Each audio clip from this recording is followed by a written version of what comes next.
الشیطان الرجیم۔ سورہ البقرہ آیت نمبر 53 سے انشاءاللہ کرنا ہے۔ وائز اینڈ وین آتینا وی گیو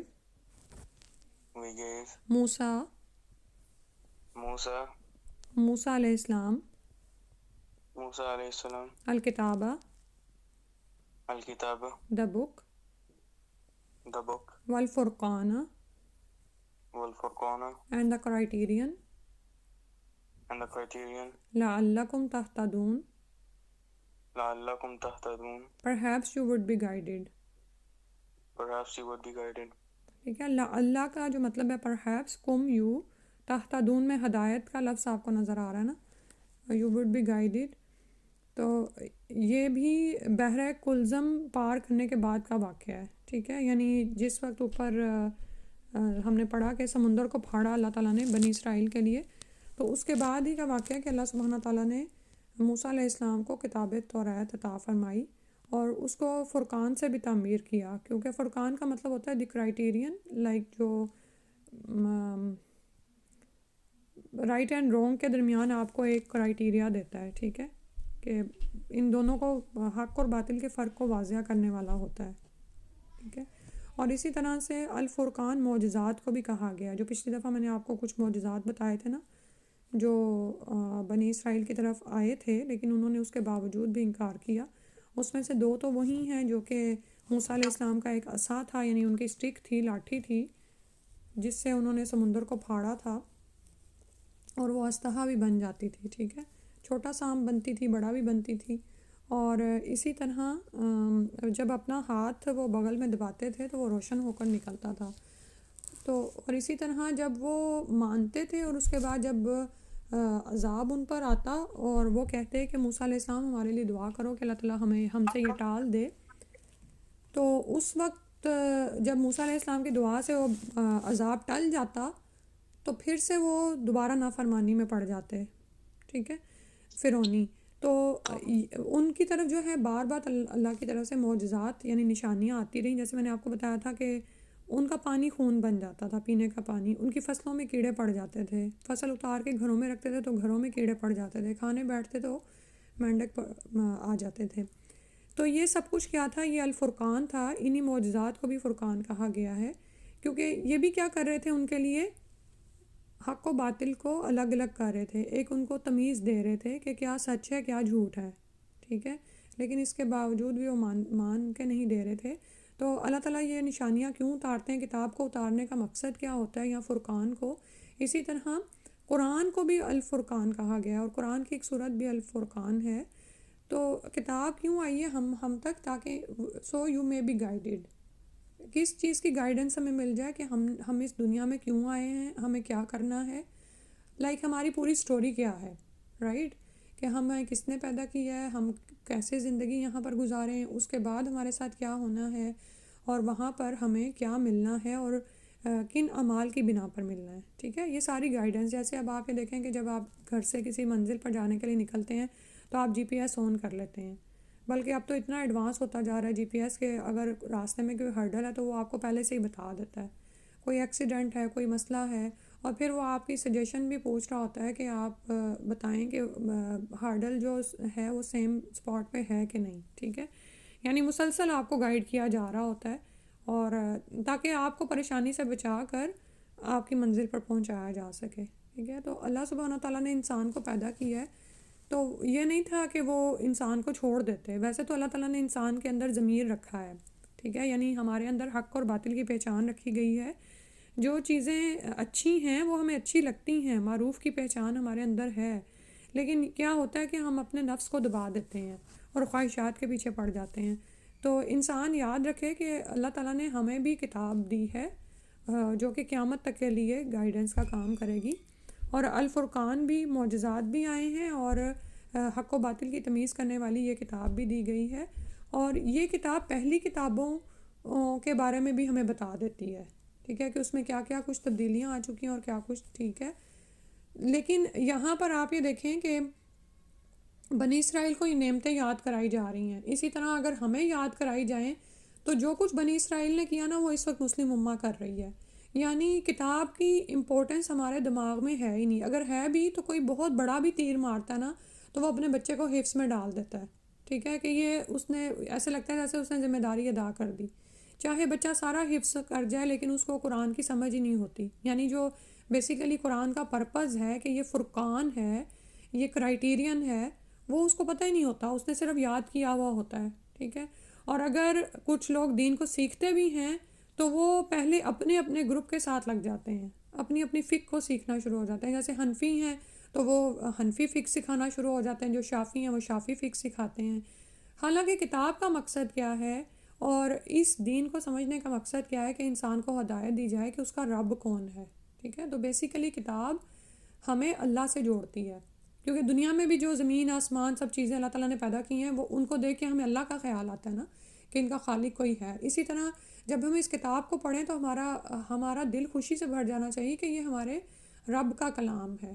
ایک تو وہ ہے نا جو ہم باتیں کرتے ہیں، ہم بکس لکھتے ہیں، لیکن یہ تو وہ کتاب ہے جو اللہ تعالیٰ نے ہماری ہدایت کے لیے اتاری ہے اور ہمارے رب کی طرف سے آئی ہے. تو اس کا مقام کتنا بلند ہے. لیکن اس وقت صورتحال وہی ہے جو بنی اسرائیلیوں کی تھی اور ان پر بھی ذلت اور مسکنت آئی. اسی طرح مسلم امہ کا بھی اس وقت یہی حال ہے کہ اس کتاب کو چھوڑ کر در در مارے پھر رہے ہیں اور دنیا جہاں کا علم حاصل کرتے ہیں لیکن اللہ کی معرفت حاصل نہیں کرتے. حتیٰ کہ حیرت ہوتی ہے کہ جب یہ سو کالڈ تھنک ٹینکس ہیں، انجینئر، سائنسدان اور مختلف طرح کی چیزیں یہ جانتے ہیں لیکن اللہ کا ہی انکار کر دیتے ہیں الٹا. یعنی اتنی سائنس بھی ان کو ایمان کی طرف نہیں لاتی ہے. تو ہدایت کہاں پر ہے؟ وہ اس کتاب میں ہی ہے جو ہمیں حاصل کرنی ہے. تو جو لوگ اس کو سیکھ رہے ہیں، پڑھ رہے ہیں، وہ اس کی اہمیت جانیں تاکہ اس کو پھیلائیں آگے. ٹھیک ہے. اور اب آپ خود بھی کمپیریزن کر سکتے ہو، بلکہ نیکسٹ ٹائم میں یہ آپ کے لیے ایک چھوٹی سی اسائنمنٹ ہی ہے کہ آپ چیک کرو کہ آپ کے ارد گرد کتنے لوگ ہیں جو اصل علم یعنی کتاب کا علم حاصل کر رہے ہیں اور کتنے ہیں جو کہ ایک بھیڑ چال میں ہی چل رہے ہیں کہ نہیں مجھے زیادہ سے زیادہ اپنا کیریئر ہی بنانا ہے، دین کی خیر ہے. ٹھیک ہے. یعنی پھر اسی کے مطابق ہی آخرت میں بدلے ملنے ہیں نا، کہ جو آخرت کی کمائی کر رہا ہے یا جو صرف دنیا میں ہی پڑا ہوا ہے. پھر اس کے بعد فرمایا وائس کوالا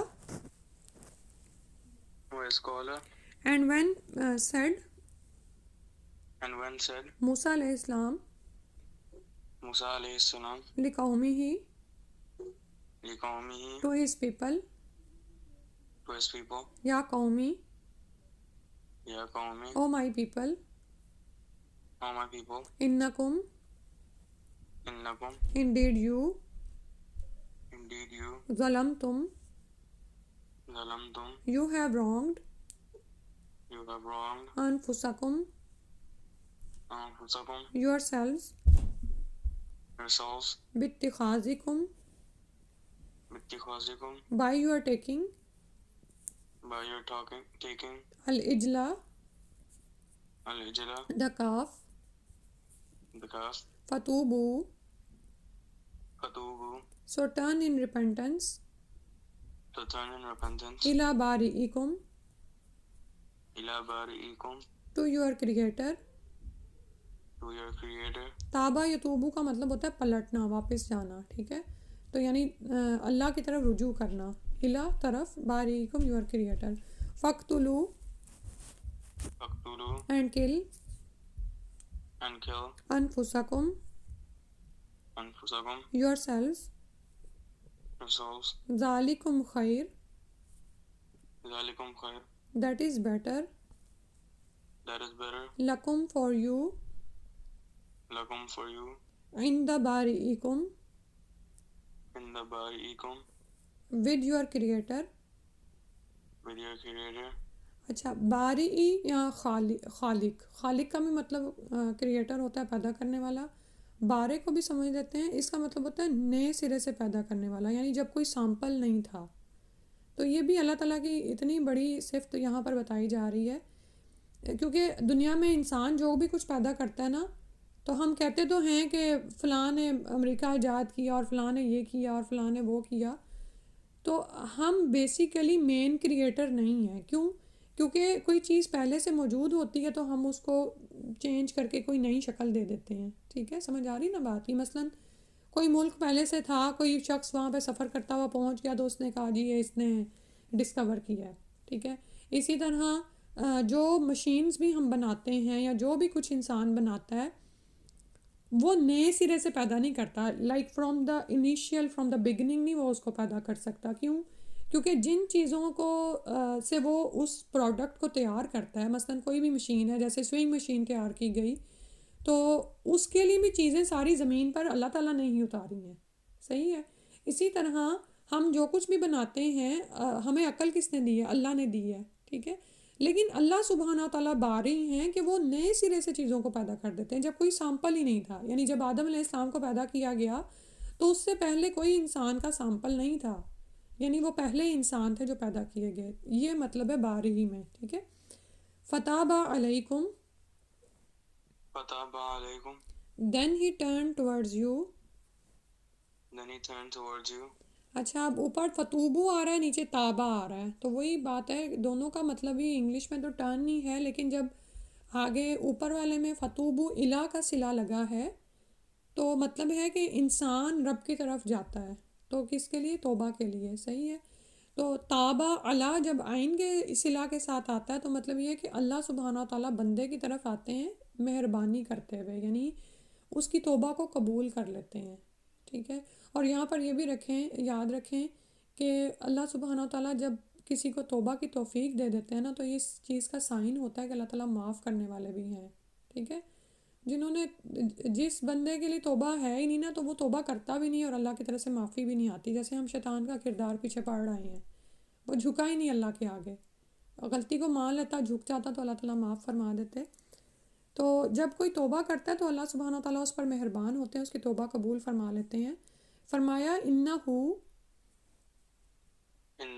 انڈیڈ ہی، ہوا، ہی، التواب، is their turning،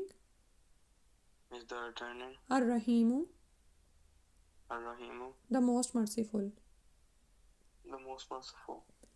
تو اللہ سبحانہ و تعالیٰ بہت زیادہ توبہ قبول کرنے والے، بہت زیادہ رحم کرنے والے ہیں، ٹھیک ہے. اور پیچھے ہم یہ واقعہ پڑھ رہے ہیں کہ انہوں نے کیا کیا تھا، موسیٰ علیہ السلام کے جانے کے بعد بچڑے کو معبود بنایا.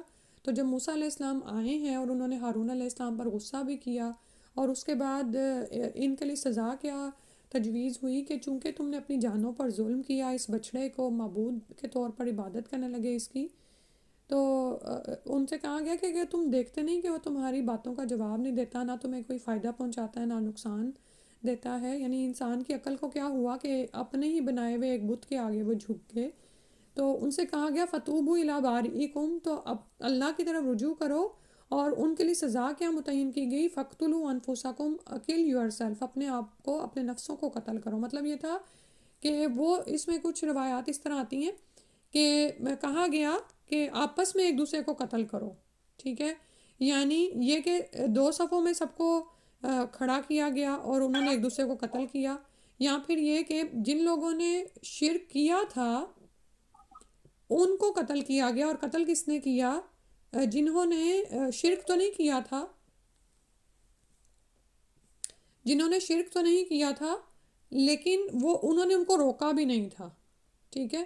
تو انہیں کہا گیا کہ اب ان کو قتل کریں. لیکن وہ لوگ جنہوں نے شرک نہیں کیا تھا اور انہوں نے شرک کرنے والوں کو روکا بھی تھا ان کو اس سے بری کیا گیا، ٹھیک ہے. تو یعنی یہاں سے یہ پتہ چلتا ہے کہ یہ کافی نہیں ہوتا کہ آپ کوئی گناہ نہ کریں، بلکہ جب آپ ایک سوسائٹی میں رہتے ہیں بحیثیت امت، آپ اللہ تعالیٰ کے چوزن پیپل ہیں، جیسے اس وقت مسلم امہ ہے، تو یہ آپ کی ذمہ داری بنتی ہے کہ معاشرے میں معروف کا حکم دیں اور برائی سے روکیں جس حد تک آپ کر سکتے ہیں، اپنے فرینڈز کو، اپنے ارد گرد جو بھی لوگ ہیں، ٹھیک ہے. تو چنانچہ انہیں قتل کیا گیا اور مقتولین کی تعداد 70,000 بیان کی گئی ہے. سبحان اللہ، 70,000 پیپل، یعنی سارے کتنے بے شمار تھے جو شرک میں پڑ گئے تھے. ابن کثیر اور فتح القدیر کی یہ روایت ہے. اس وقت بھی آپ یہ دیکھیں کہ ہوتا کیا ہے کہ کوئی شخص شروع کرتا ہے اور بہت سارے لوگ اس کے فالوورز ہوتے ہیں. فالو کا مطلب تو اب آپ کو آسانی سے سمجھ آ سکتا ہے نا کہ روز صبح اٹھ کے لوگ کیا چیک کر رہے ہوتے ہیں، میرا فالوور کون ہے، میرے کتنے لائکس ہو گئے، مجھے کون فالو کر رہا ہے، صحیح ہے. تو اب اس میں دیکھنے کی ضرورت ہے کہ ہم کیا پھیلا رہے ہیں جس کو لوگ فالو کر رہے ہیں، کیا وہ کوئی نیکی کی بات ہے جس کے پیچھے لوگ آ رہے ہیں، ٹھیک ہے۔ اسی طرح آپ دیکھو گے کہ لوگوں کا، ہماری مسلم امت کا بھی حال یہ ہوتا جا رہا ہے کہ جب سنجیدگی سے دین کا علم سکھانے کی بات آتی ہے نا تو لوگ ادھر ادھر گم ہوتے ہیں، بھاگتے ہیں، لیکن جب ان کو دنیا میں کھانے پینے کے لیے بلایا جاتا ہے، دعوتوں کی طرف بلایا جاتا ہے، یا یہ کہ دنیا کا کوئی فائدہ مل رہا ہو، اگر کوئی کہے کہ بھئی تم آج کی دعوت میں شریک ہو گئے تو تمہیں ہم ساتھ میں گفٹس بھی دیں گے، تو لوگ بھاگے چلے جاتے ہیں، ٹھیک ہے، اور اس کے پیچھے پیچھے کتنے ہی فالوورز بھی ہوتے ہیں، ٹھیک ہے۔ تو بالکل یہی صورتحال ہے کہ ایک بدی کرتا ہے اور دوسرے بے شمار ایسے ہوتے ہیں جو عقل و غور و فکر کے بغیر ہی پیچھے فالو کرنا شروع ہو جاتے ہیں، یہ سوچے سمجھے بغیر کہ ہمارا انجام کیا ہونا ہے۔ تو کتنے زیادہ تھے جو پھر اس دن قتل ہوئے، اور بہت سارے وہ تھے جن کو اپنے بھائی بندوں کو قتل کرنا پڑا، یہ بھی کتنی بڑی سزا ہے۔ ان کو کیوں ایسا کرنا پڑا؟ کیونکہ انہوں نے شرک تو نہیں تھا کیا، لیکن شرک کرنے والوں کو روکا بھی نہیں تھا۔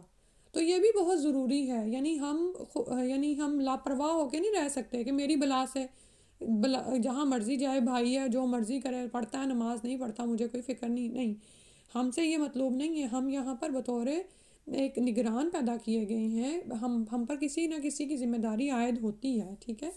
تو اللہ سبحانہ وتعالیٰ ہم سے یہ کروا دے اور ہمیں جو ہم پر ذمہ داری ڈالی گئی ہے بحیثیت مسلم امہ ہم وہ ادا کر لیں، ٹھیک ہے۔ میرا خیال ہے اگر ٹائم ہے تو 2 آیتیں اور کر لیں، اگر آپ یاد کر لیں گے تو جی۔ ٹھیک ہے۔ وَإِذْ قُلْتُمْ وَإِذْ قُلْتُمْ and when you said and when you said یا موسیٰ یا موسیٰ او موسیٰ او موسیٰ لن نؤمنا لن نؤمن we will never believe we will never believe لکا in you لك in you حتی نر اللہ حتى نرى الله until we see Allah until we see Allah جہرتاً جهرة manifestly manifestly فاخذتکم فأخذتهم come so seized you so seized you الصاعقۃ الصاعقة the thunderbolt the thunderbolt وانتم تنظرون وأنتم تنظرون while you were looking۔ while you were looking۔ یہ topic چل رہا ہے 2 آیتیں، ایک آیت اور کر لیتے ہیں تو پھر یہ ٹاپک پورا کرتے ہیں۔ ثم بعثناکم ثم بعثناكم then we revived you then we revived you من بعد موتکم من بعد موتكم from after your death from after your death لعلکم تشکرون لعلكم تشكرون so that you may be grateful۔ so that you may be grateful۔ تو ان آیات میں اللہ سبحانہ تعالیٰ بتا رہے ہیں، پھر وہی اس سے بات شروع ہو رہی ہے، ان کو نعمت ہی یاد کرائی جا رہی ہے کہ وہ وقت بھی یاد کرو جب بنی اسرائیل تم نے موسیٰ علیہ السلام سے کہا کہ ہم تب تک ایمان نہیں لائیں گے جب تک ہم اللہ کو سامنے نہ دیکھ لیں، ٹھیک ہے۔ تو اس گستاخی پر، یعنی جس نے ایمان لانا ہوتا ہے نا، جس کے اندر خیر ہوتی ہے، وہ اس طرح کی وہ باتیں نہیں کرتا، ٹھیک ہے، یعنی اس طرح کے کہ اگر ہم دیکھ لیں گے اللہ کو تو ایمان لے آئیں گے۔ اچھا، اس میں یہ بھی ہو سکتا ہے ذہن میں سوال پیدا ہو کہ ابراہیم علیہ السلام نے بھی ایسا کچھ کہا تھا، یا موسیٰ علیہ السلام نے جیسے کہا تھا اللہ سے۔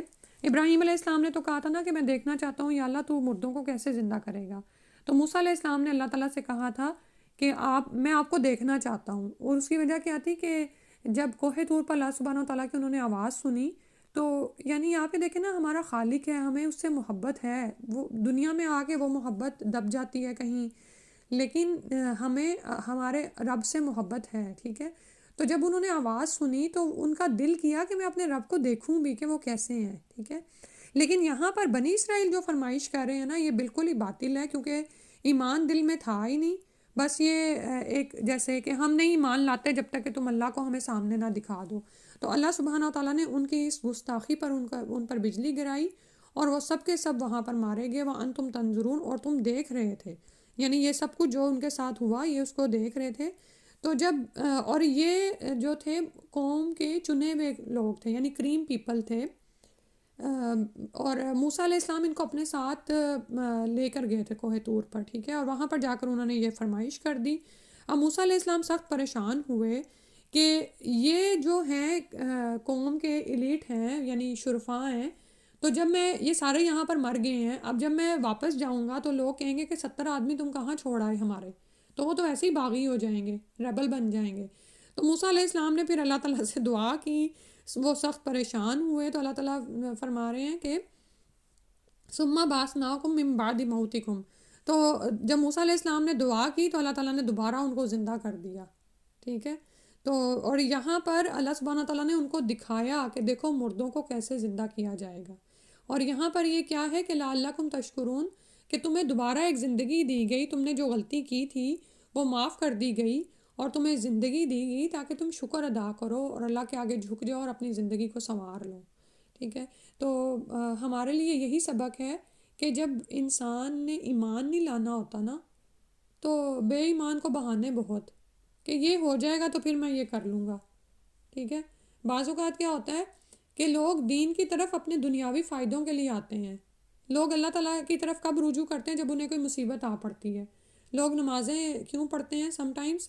جب ان کو یہ ہوتا ہے کہ یا اللہ تو میری یہ دعا قبول کر لے، ٹھیک ہے، تو میں ساری نمازیں پڑھوں گا، ایسی شرطیں اللہ سے لگا رہے ہوتے ہیں، حالانکہ اللہ کو تمہاری نمازوں کی کیا ہے؟ ہم تو نمازیں کس کے لیے پڑھتے ہیں؟ ہم اپنے لیے پڑھتے ہیں، اللہ کو کیا پڑھی تمہاری نمازوں کی، تم پڑھتے ہو یا نہیں پڑھتے؟ لیکن لوگ ایسی باتیں کر رہے ہوتے ہیں، اور نعوذ باللہ کیا ہوتا ہے بعض اوقات تو جو ان شرطوں پہ دین کی طرف آتے ہیں نا، تو اللہ کی طرف سے ان کے لیے آزمائش آتی ہے کہ ان کی دعائیں قبول نہیں ہوتی۔ یعنی مثلاً وہ اللہ کی طرف آئے کہ یا اللہ تو میرا قرضہ اتار دے، تو پھر میں بڑا دین پر استقامت اختیار کروں گا، اور اس نے بڑی نمازیں شروع کر دیں، لیکن کیا ہوا، الٹا قرضہ اترنے کے بجائے وہ اور بھی فائنینشیل کرائسس میں پھنس گیا، تو پھر وہ کیا کرتے ہیں، وہ جو تھوڑی بہت نمازیں پہلے کوئی نمازی تھے وہ بھی چھوڑ دیتے ہیں کہ اللہ تو میری سنتا ہی نہیں ہے، نعوذ باللہ۔ تو یہاں پر پھر دیکھنا چاہیے کہ ہمارے دل میں خیر کی طلب کتنی ہے، ہم اللہ تعالیٰ سے کیسی محبت رکھتے ہیں، کیسے اللہ سے جڑے ہوئے ہیں، ہمارا اللہ پر کیسا ایمان ہے۔ تو یہاں پر یہی ہوا کہ جب انہوں نے ایسا کیا تو اللہ تعالیٰ نے ان پر گستاخی کی سزا میں انہیں سب کو مار دیا، اور پھر بھی اللہ تعالیٰ نے موسیٰ علیہ السلام کی دعا پر ان کو دوبارہ اٹھا کھڑا کیا، کیونکہ ابھی ہم نے پڑھا نا کہ اللہ تعالیٰ بہت مہربان ہیں، اور حقیقتاً اللہ سبحانہ تعالیٰ بار بار ہم پر مہربان ہوتے ہیں، کیوں کس لیے؟ لعلکم تشکرون، تاکہ ہم اللہ کا شکر ادا کریں۔ تو جو ایک شکر گزار مومن ہوتا ہے نا، اس کی نا ایک پازیٹیو اپروچ ہوتی ہے، وہ نعمتوں کو دیکھتا ہے کہ ہاں میرے پاس یہ نعمت بھی ہے، یہ بھی ہے، لیکن جو شکر گزار نہیں ہوتا نا، وہ ہر وقت دوسروں کی نعمتوں کو دیکھتا رہتا ہے کہ فلاں کو اللہ نے یہ بھی دیا ہوا ہے، فلاں کے پاس یہ بھی ہے، اور وہ ہر وقت شکوے شکایت میں پڑا رہتا ہے کہ میرے پاس تو کچھ بھی نہیں ہے، ٹھیک ہے۔ تو یہ بھی ہم نے اپنے اندر دیکھنا ہے کہ ہم کیسے تھنکر ہیں، پازیٹیو تھنکر ہیں، اللہ کا شکر ادا کرتے رہتے ہیں، یا ہر وقت شکایتوں میں ہی لگے رہتے ہیں، ٹھیک ہے۔ اللہ سبحانہ وتعالیٰ ہمیں اپنا شکر ادا کرنے والا بنا دے، آمین یا رب العالمین۔ سبحانک اللہم و بحمدک، اشہد ان لا الہ الا انت، استغفرک و اتوب الیک۔